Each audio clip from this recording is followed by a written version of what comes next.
Selamat pagi, salam damai sejahtera untuk anak-anak TKKB Mahakam MCLC.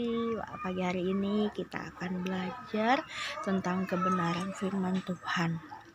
Nah, kita belajar tentang apa ya, Miss? Kira-kira? Iya, hari ini kita mau belajar tentang Yesus menyembuhkan orang gagap dan tuli. Wah, anak-anak tahu nggak orang gagap itu seperti apa? Ada yang tahu?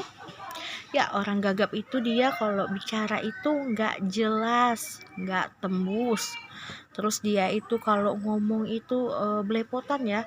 Mungkin nyebutin kamu aja jadi kamu seperti itu. Contohnya itu orang gagap, dia ngomongnya nggak jelas. Kalau tuli itu apa sih? Tuli itu tidak mendengar, dia tidak bisa mendengar apa yang dikatakan orang lain kepadanya. Nah, di sini kita akan belajar di dalam kitab Markus pasalnya yang ke-7 ayat yang ke-31 sampai yang ke-30. Nah, anak-anak di rumah boleh buka ya kitab Markus pasalnya yang ke-7 ayat yang ke-31 sampai yang ke-37. Nah, kita akan bacakan. Nah, kalau mengikuti perikopnya atas judulnya Yesus menyembuhkan seorang yang tuli. Itu judul perikopnya, tapi Miss Nita kasih tema Yesus menyembuhkan orang gagap dan tuli. Miss Nita bacakan di ayat yang ke-31 ya. Kemudian Yesus meninggalkan pula daerah Tirus dengan melalui Sidon pergi ke Danau Galilea di tengah-tengah daerah Dekapolis. Nah, di ayat 32 di situ orang membawa kepadanya seorang yang tuli dan yang gagap dan memohon kepadanya supaya ia meletakkan tangannya atas orang itu. Di ayat 33, dan sesudah Yesus memisahkan dia dari orang banyak sehingga mereka sendirian, ia memasukkan jarinya ke telinga orang itu, lalu ia meludah dan meraba lidah orang itu. Di ayat 34, kemudian sambil menengadahkan ke langit, Yesus menarik nafas dan berkata kepadanya, Efata, artinya terbukalah. Maka terbukalah telinga orang itu dan seketika itu terlepas pulalah pengikat lidahnya, lalu ia berkata dengan baik. Di ayat yang ke-36, Yesus berpesan kepada orang-orang yang ada di situ supaya jangan menceritakan kepadanya siapapun juga, tetapi makin dilarangnya mereka makin luas mereka memberitakannya. Di ayat yang terakhir, ayat yang ke-37, mereka takjub dan tercengang dan berkata, ia menjadikan segala-segalanya baik, yang tuli dijadikannya mendengar, yang bisu dijadikannya berkata-kata. Demikianlah bunyi firman Tuhan yang kita bacakan pada saat pagi hari ini. Nah, Miss Tita mau ngajarkan tujuan kita belajar kisah ini apa sih? Nah, di sini mengajarkan apa? Tentang mujizat. Mujizat apa yang Tuhan lakukan kepada seorang yang tuli dan gagap. Nah, besar kuasa Tuhan ya dalam kehidupan kita. Dia menunjukkan kuasa penyembuhan dalam kehidupan seorang yang tuli dan gagap ini. Kemudian apa? Kuasa doa yang Miss Tita mau, tujuan yang Miss Tita mau ajarkan, kuasa doa. Wah, ternyata dengan berdoa kita bisa meminta kepada Tuhan, kita bisa meminta kesembuhan, kita bisa minta kesehatan, mungkin kita bisa meminta keperluan kita sebagai anak-anak mungkin yang masih sekolah. Kita mungkin bisa minta buku, minta pensil, minta penggaris, entah apa itu keperluan sekolah. Nah, yang ketiga ini kita bisa meminta apa? Kita bisa meminta kepercayaan kita kepada kita, membiarkan diri kita percaya, kita tidak membiarkan diri kita menyerah. Kita harus yakin kepada Tuhan karena Tuhan tadi telah menunjukkan kuasanya di dalam apa? Di dalam cerita tentang orang yang gagap dan tuli ini. Wah, hebat sekali. Bisa nggak sih kita manusia biasa ini menyembuhkan orang yang gagap dan tuli dengan hanya memasukkan jari kita ke telinga dan lidah? Bisa nggak? Tidak bisa. Itu semua hanya kuasa Tuhan. Nggak disulap bisa nggak, Miss? Nggak bisa, disulap pun nggak bisa. Kita ini manusia biasa.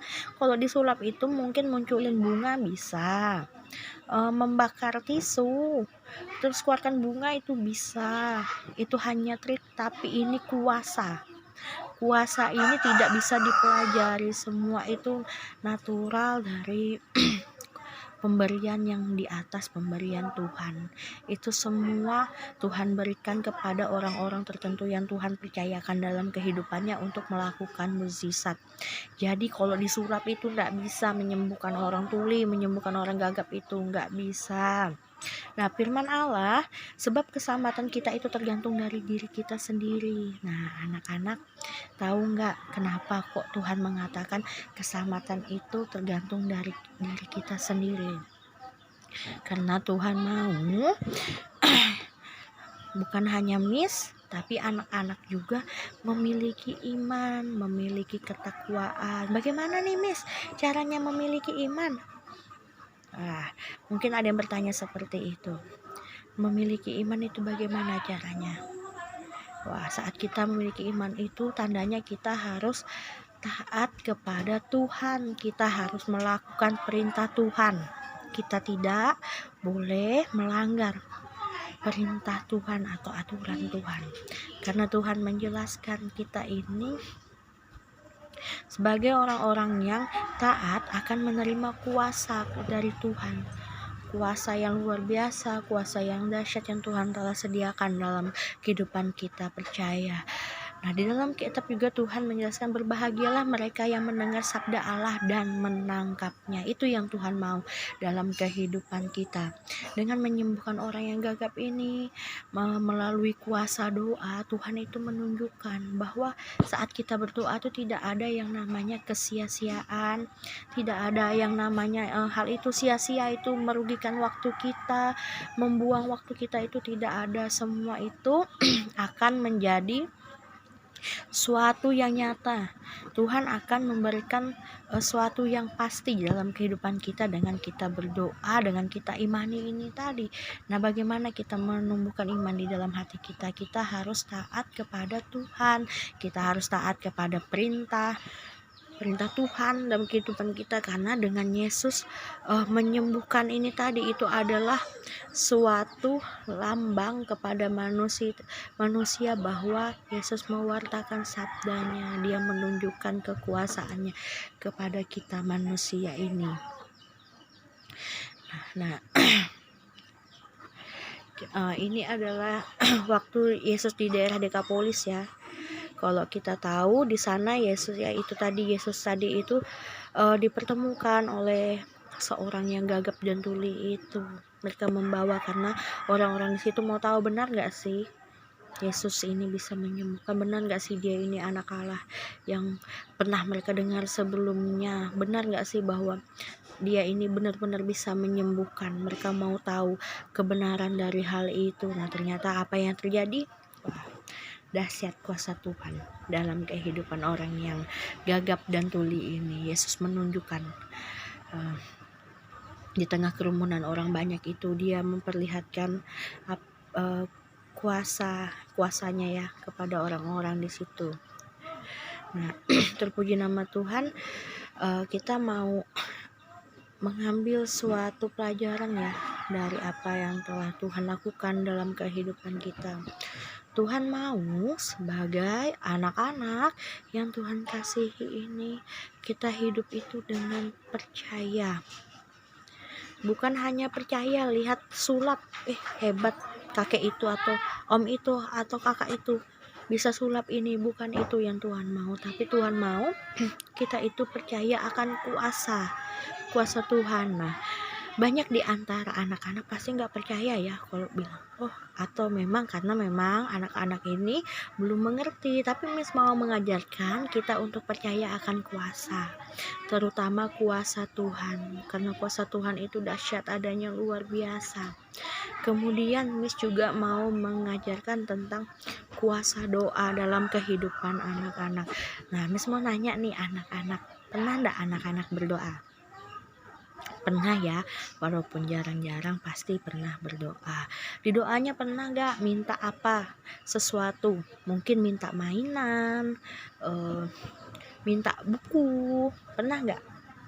Pasti pernah. Tapi Tuhan itu tidak melakukannya secara langsung. Tuhan itu memberikannya di waktu yang tepat, di mana di saat kita membutuhkan Tuhan memberikan semua itu. Nah, mungkin anak-anak berdoa malam ini minta besoknya sudah ada, itu tidak mungkin. Tuhan itu selalu memberikan di saat kita perlu, di saat yang tepat. Itu tadi Miss katakan, dengan berdoa kita bisa minta segala sesuatu. Pernah gak anak-anak waktu sakit berdoa dan meminta kesembuhan?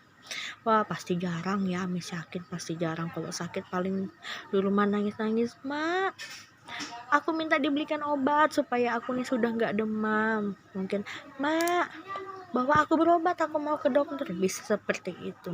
Tapi Tuhan itu menunjukkan kuasanya. Ini yang Tuhan lakukan secara langsung, karena Tuhan mau memperlihatkan kuasanya itu agar kita percaya. Nah, pada masa sekarang ini kuasa Tuhan itu tidak ditunjukkan secara langsung kepada kita, anak-anak yang terkasih di dalam Tuhan, tapi Tuhan menunjukkannya melalui caranya sendiri. Tuhan menunjukkan kuasanya itu pada saat kita benar-benar memerlukan, Tuhan tunjukkan. Mungkin kalau anak-anak kan masih kecil nih, pasti belum mengerti, tapi Miss Nita sudah pernah merasakannya sendiri dalam kehidupan Miss, saat Miss benar-benar berada di suatu keadaan yang sulit, keadaan yang berat. Tapi bukan hanya saat itu Miss datang kepada Tuhan, sebelumnya juga Miss sudah datang. Tuhan memberikan jalan keluar dalam kehidupan Miss, sehingga Miss dapat berkata saat ini itu semua karena anugerah Tuhan dalam kehidupan Miss. Nah, begitu juga yang Miss Nita mau anak-anak lakukan dalam kehidupan anak-anak, supaya anak-anak bisa menjadi orang yang lebih baik, orang yang lebih taat lagi, karena kita hidup ini harus percaya akan kuasa dan anugerah Tuhan dalam kehidupannya. Nah, Miss Nita kasih satu ayat penutup ya di dalam kitab Markus 11 ayatnya yang ke-24. Di sini dikatakan, "Karena itu aku berkata kepadamu." Nah, kata Tuhan, karena itu Tuhan berkata kepada anak-anak, apa saja yang kamu minta dan doakan, apa aja yang anak-anak minta dan doakan, percayalah bahwa kamu telah menerimanya, maka hal itu akan diberikan kepadamu. Nah, saat anak-anak berdoa dan meminta dengan percaya, dengan iman, Tuhan telah memberikan, Tuhan telah menyediakan kepada anak-anak. Itu sudah Tuhan tuliskan di dalam kitab Markus pasal yang ke-11 ayat yang ke-24. Itu bukan hanya janji ya, itu adalah hal yang benar, hal yang nyata yang sudah Tuhan nyatakan dalam kehidupan kita sebagai anak-anak dan orang yang percaya kepada Tuhan. Tuhan mau kita hidup lebih benar, kita hidup lebih sungguh-sungguh lagi.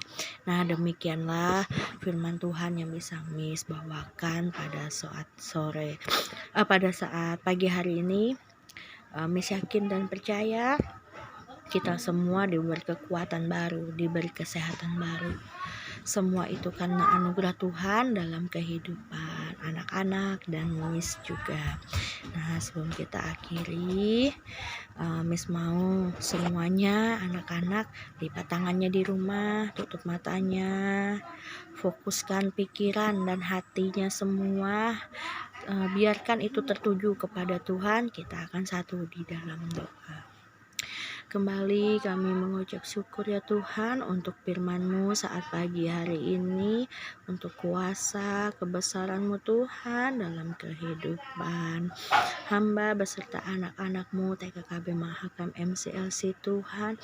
Kami percaya dan yakin Tuhan kuasa doa dapat merubah segala sesuatu, dapat Tuhan mengirimkan apa yang menjadi keperluan anak-anak-Mu Tuhan di tempat ini. kiranya Tuhan semua itu menunjukkan betapa Engkau yang sangat baik Tuhan dalam kehidupan mereka, dalam kehidupan kami semua di tempat ini. Kami serahkan sepenuhnya Tuhan kegiatan kami ini dalam tangan-Mu Tuhan. Kiranya Engkau memberkati Tuhan, berikan kami kekuatan baru dalam setiap kegiatan yang akan kami lakukan. Inilah doa dan ucapan syukur kami telah mendengarkan tentang kebenaran firman-Mu. Hanya di dalam nama Tuhan Yesus Kristus kami mengucap syukur. Haleluya. Amin. Iya, semoga anak-anak di rumah selalu dalam keadaan sehat ya. Ingat, jaga kesehatan, jaga kebersihan, jangan lupa cuci tangan sebelum dan sesudah melakukan segala kegiatan, karena masa-masa sekarang ini kita dalam masa-masa yang sulit ya. Kita lagi dihadapkan oleh sakit penyakit, tapi kita mau tetap percaya kuasa Tuhan adalah hebat adanya. Sampai jumpa.